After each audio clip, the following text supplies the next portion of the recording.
Welcome everyone to Male Fuzz TV. I am Peter and today I'm going to be talking about the Twilight Zone from the 1980s. This episode's got two stories. The first is called Teacher's Aide and the second is called Paladin of the Last Hour. So, spoilers per usual. This is a Patreon sponsored review series, so thank you to Cindy for picking this show. I was very positive on the last episode. It had two good stories. Sadly, we could not repeat that this time. This time we have. I mean, the first story is okay. It's it's not really got much to it. It's mostly just fun to see Adrienne Barbeau in it and a couple of fun little monster effects. But much like last episode, this one's got about a 10 or so minute story, and then 30 plus minutes for the second story. And remember last time when I said, "Oh, that made me worry because if it's bad, that's a long bad segment." Well, that came to pass. And not only did it come to pass, when it cut to the second story and the opening titles were playing at the bottom, it came up saying, directed by Alan Smithee, which I have never seen on a TV show before. Now, if you don't know why that's interesting, Alan Smithee's not a person. Alan Smithee is a pseudonym that's used, or was used back in the day. They kind of stopped doing it once the public became aware as this as a bit of movie trivia. So now that people know about it, they don't do it anymore. But Alan Smithee was the name that was used when a director wanted their name taken off the project. For whatever reason, maybe it's because the studio interfered and the director didn't feel like the work represented what they were actually trying to do with it, so they don't want to be associated with it and they don't want the credit for it because they think it's bad. There's many other reasons it could be the case why they don't want to be credited, but that's the main one usually. Alan Smithee was the name that was used. Now, I've seen a few movies that have been credited to Alan Smithee. Hellraiser 4, I think, is maybe the most recent example I can think of.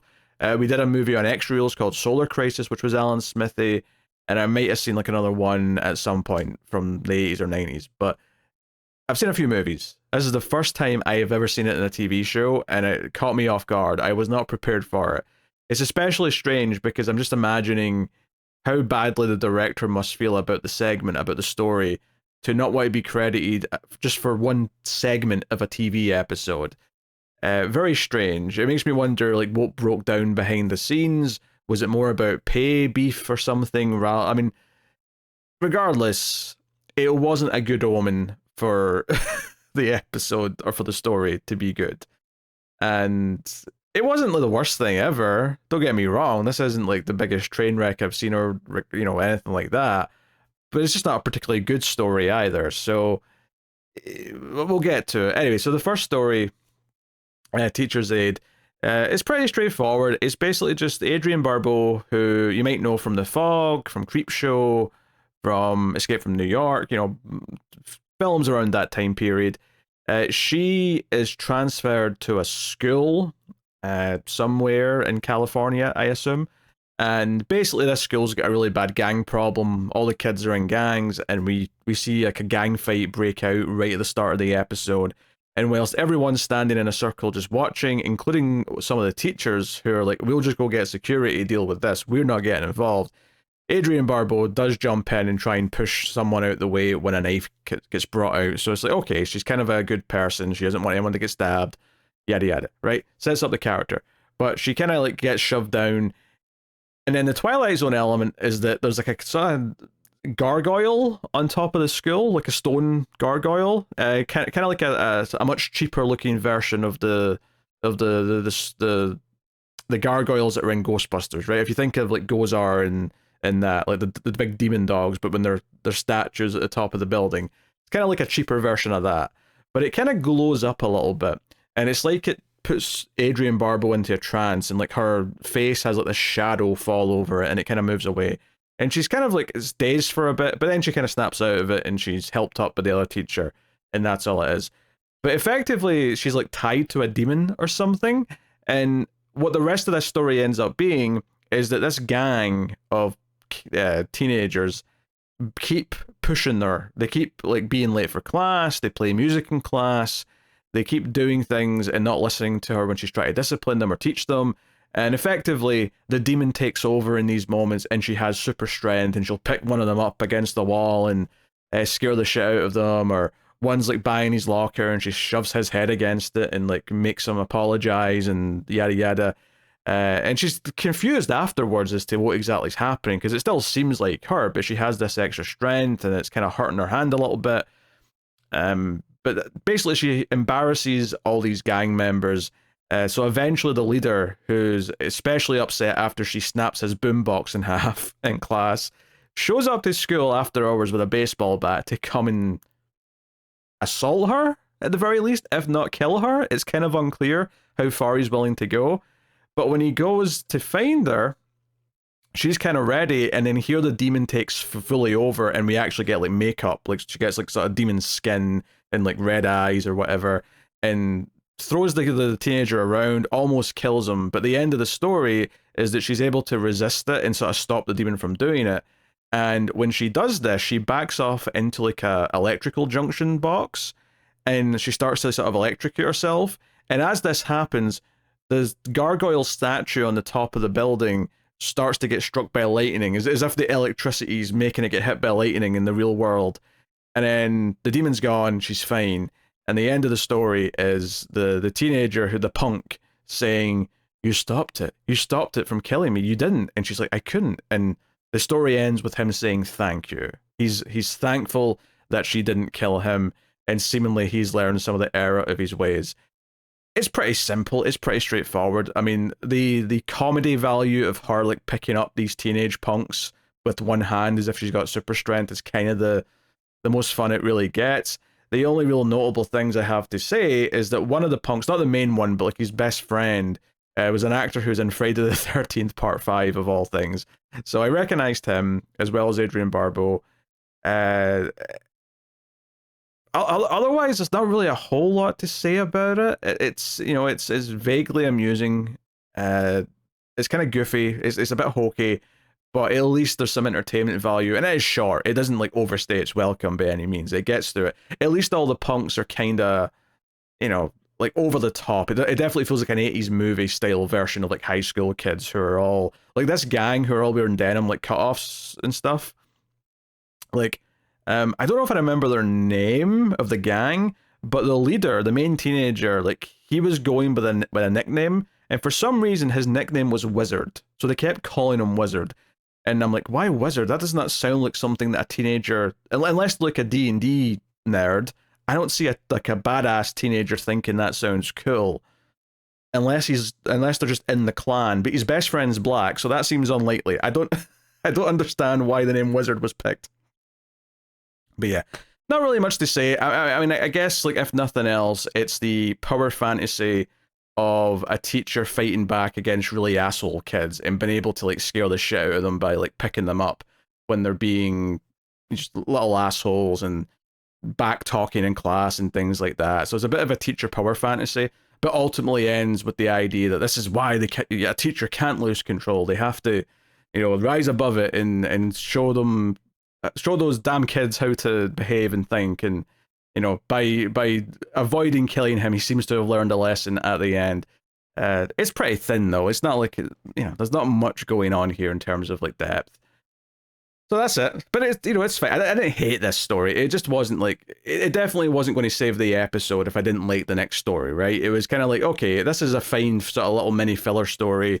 What's the main bulk of the episode got for me? And unfortunately, it's got an Alan Smithy story for me. So this one, the second story, Last Paladin of the Hour, it's about an old man who's in the cemetery and he gets jumped by two thugs or whatever. And this other bystander who's in the cemetery runs over and fights them off and helps them up.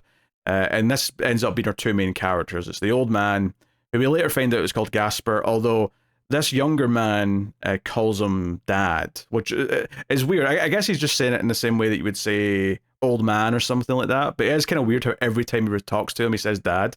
It's just odd to me. But he does. And this younger man is an actor I also recognized. I think he's in Gremlins, but he's also popped up in some other things. He's just one of those guys that's been in a lot of small roles. What was his name here? Glenn Turman Yeah, I could never have told you his name in a million years, but I've definitely seen his face. But he was also at the cemetery, and he ends up inviting the man for, a cup of tea or something, right? And they end up back at the younger guy's place, whose name's Billy, just so I've got something to call him. Um, and they sort of like, they just sort of talk about why they were there, kind of thing. The old man says, "Oh, I was visiting my dead wife, my beloved," and blah blah blah blah. Now the one weird thing that's happened up until this point is that during the fight before, when Billy was fighting off the two attackers, the old man's stopwatch like floated through the air back towards him. And what this story ends up being, other than just these two getting to know each other, Billy lets him stay at his place because he realizes he's got nowhere else to go, and they kind of befriend each other, they have dinner, they go to the movies, whatever. Is that it turns out that the old man, at one point, Billy thinks he's God, but he's not God. It turns out he's one of the three wise men. He's Gasper. And he's tasked with keeping this stopwatch because there's this final hour where if the clock ever starts ticking, when it gets midnight, it'll go into eternal darkness. But it's at 11 p.m. And it'll basically be fine, and it'll never tick past that as long as someone is the keeper of the watch and looking after it and doesn't break whatever rules are set. So this story's about him testing Billy to see if he's good enough to be the new watchkeeper, to stop the universe from plummeting into eternal darkness, kind of thing. And basically the only thing is that he has to find someone to pass the watch on to before he dies, right? That's his whole goal. But honestly, first of all, that doesn't even sound that interesting to me in general. But the episode largely revolves, or it basically devolves into just a series of monologues, mostly by the old man, although Billy does have a big monologue himself where he gets very emotional because it turns out he was at the cemetery visiting someone who he was in Vietnam with who died. I mean, later when we get his big monologue and he explains it further, this guy like basically gave his life to save Billy, but he didn't really know Billy. Like they were both in Vietnam together. They were kind of in the same company, but he didn't know him personally. And it's sort of this guilt, this survivor's guilt he's lived with. Like, why did he do that for me? He didn't know me. I could have been a monster. He didn't know otherwise. And there's something for him that he's latching on to. And he has this big monologue where he starts describing what happened, and he gets really emotionally into it and starts yelling and talking about how the blood was spraying everywhere and he was scared and like, this guy died for him. Like he gets really, really sick. It's like a big acting monologue, something they do in an addition to like show off their chops, It's really one of those scenes. And the old man comforts him and the whole thing. And the old man keeps monologuing either about his wife, who he sorely misses, or he starts monologuing about the importance of his job, although being vague about what that job is and being the watchkeeper and all the rest of it. And Billy at one point even sees the watch float and doesn't even really... He's like, you know what? I don't want to ask about that. I'm like, what? You don't want to ask about the floating watch? Seems like a pretty big deal. Seems like something we should mention. But that's really all it is. Like, it's a series of conversations and monologues for most of the 30 or so minute runtime of this story, and it really, much like the Cupid story from a couple of episodes ago, it feels like 2 to 3 times as long as it actually needs to be. I honestly think this entire story could be one big conversation in the cemetery. It could be from the moment they meet, they stand and talk in the cemetery until the final points are made at the end of the story, and that's it. But instead we have, no, they spend days together. They like, he goes to work and comes back, and the old man's making him dinner, and they bond, and they do all this. And there's nothing in theory wrong with that, except it doesn't really accomplish that much, really. One conversation where Billy like sort of lets out enough about himself that the old man knows he's worthy of being the new gatekeeper is kind of enough, I think. And ultimately his final test is that when they're back at the cemetery, he says to him, hey, can I ask, a favor here? Can I steal a minute of this hour? Can I have 1 minute of it to bring my wife back to life so I can say goodbye to her and kiss her one last time? And Billy says, no, that would be wrong. And the old man smiles and says, aha, that was a test. That was the final test, and you passed. But then he does it for him. He's like, hey, but as a gift to you, before you take the watch, I'll give you something. I'll give you a minute. and then he makes the dead soldier appear that died to save his life. And we don't hear what they say to each other. It's all plays out in silence. But Billy afterwards, and it's all shot and like, so you never really see the soldier's face. It's like thick smoke and bright white light. So it's all kind of just like the vague silhouette of someone in uniform and all that. And Billy afterwards like grabs the old man who's now collapsed and seems to be dead, although he opens his eye cheekily and sort of like reveals that he's not quite dead yet.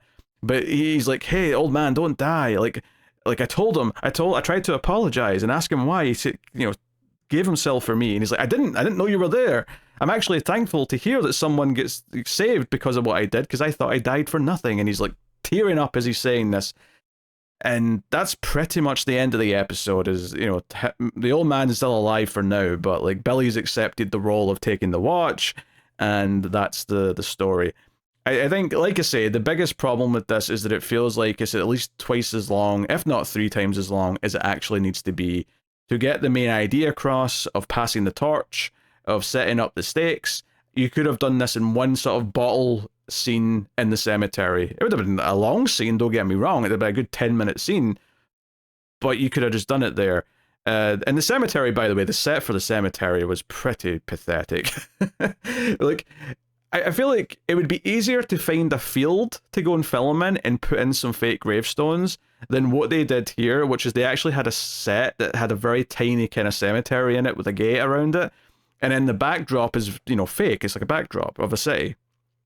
So it's this idea that it's like a little tiny cemetery in the middle of the city, but it just feels like a set. It feels too small for like there's maybe 20 gravestones in here, 20 plots, and that's all there's room for. It really stuck out as like the budget was just like screaming for release during these scenes when they're in the cemetery, which doesn't bother me if the story's good. Like, I'm not saying that's a big deal, but it did occur to me, especially in the later scenes when I was kind of thinking about it, because at that point I knew I didn't care about the story all that much. So I was looking around and seeing what else I could see that was interesting to mention. But yeah, like it's too many monologues. There's so many scenes in this story where it goes to a medium close-up and then a close-up of the old man as he speaks passionately and sadly about his dead wife and how he wished he could see her again, and so on, or about how important his role is. And every time the same music plays, and it's not new music, it's music that's played in some of the other stories, in some of the other sad scenes we've had in the other episodes. So, and the music's fine, but it plays a lot in this story. Like, they lay it on thick. So it ultimately feels very one note, and you're kind of just waiting for it to get to the point. So it reminded me a lot of the Cupid story, in a lot of ways. Very different story in terms of what it's actually doing, of course, but just in terms of, I mean, if anything, the Cupid story was better because at least there was some fun sort of hijinks ideas kind of like peppered in throughout. You could tell they were at least trying to play with a concept. Here, there's just nothing that interesting about the old man. It's not really that interesting or mysterious, whatever the power he has is. Like, I don't know. I think there was maybe a way to present this story and present how severe the stakes are, like how important it is that this watch has to be looked after, and what happens if the person holding it isn't like a good person or isn't paying attention to it, or whatever it may be. There's a way to sell me on this idea, I think. I just don't think this overly sentimental take on it, where it's like appealing to him for this like thing in his past that's still got a hold on him, and all the teary monologues is enough to really get anything out of me. It felt more like a set of like, it's almost like the actor here, Danny Kaye, who plays the old man. It's almost like he wanted to do some monologues, so they wrote an episode around giving him a bunch of like monologues where he gets to be sad but kind of playful at times. And that's kind of all it is. It's all it really has going for it. I felt very little for this, other than just, but like, okay, how many minutes have we got left? Are we almost done? Are we wrapping up here? So I'm really glad that I loved the last episode, because I like to have a bit of balance potentially and not just be negative all the time. So I'm glad we got just a super positive episode last time, so I don't have to feel guilty about mostly shitting on this one. But I would not be recommending this one.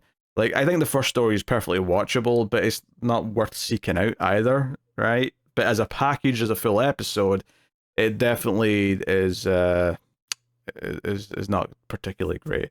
So that's my feelings on this episode of Twilight Zone. So yeah, as I said earlier, this is a Patreon sponsored series. That's one of the higher tiers, of course, but you can support all the content, all the stuff that comes on the TV channel, all the stuff that goes on the movie channel, over at patreon.com/MailFuzzTV, and get some bonuses every month. If you want to support one of them specifically, or you just prefer the idea of going through YouTube memberships, you can do that too on either channel. But thank you very much for joining me, and apologies as well. I mean, just in a general, not specifically to Twilight Zone, but for the last few days, there's been almost nothing on this channel, and that's just because some days got taken away by unexpected things. One day I had no internet for most of the day. Another day there was the locks being fixed, and I couldn't watch or record anything. And then a really busy movie recording schedule on Sunday through Tuesday. So. But hey, I think this review is even going to go out later than it normally would. But because it's been a few days, I'm not pushing it. I'm putting it out whatever time this is ready to publish. So thank you very much for joining me. I do appreciate it. Thank you for being on the channel. I'll see you guys next time. Keep watching TV in the Twilight Zone.